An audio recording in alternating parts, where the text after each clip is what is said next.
এই মাদ্রাসার সাথে আমার একটি হৃদ্যতা আছে, একটি ভালোবাসার সম্পর্ক আছে। তো আজকে আমাদের মাদ্রাসার ভারপ্রাপ্ত অধ্যক্ষ হিসেবে যিনি সংবর্ধিত হয়েছেন আমাদের হেলালি সাহেবুল্লাহকে আমি মোবারকবাদ দিচ্ছি।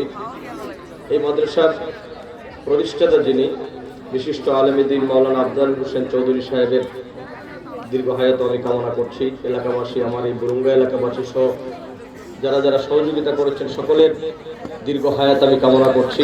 বিশেষ করে আমি এই মাদ্রাসাতে আলিম ফাজিলে ক্লাস নেওয়ার সুযোগ মহান আল্লাহ পাক আমাকে করে দিয়েছিলেন। এই হিসাবে অনেক শিক্ষার্থীরা আমার সামনে আছেন, আমার সহকর্মী অনেক আছেন এখানে, সকলকে আমি মুবারকবাদ।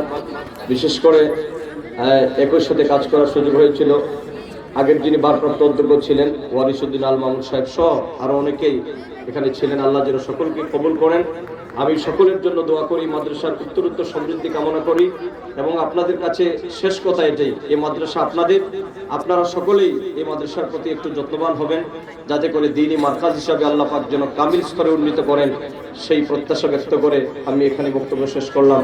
আসসালামু আলাইকুম ওয়া রাহমাতুল্লাহ।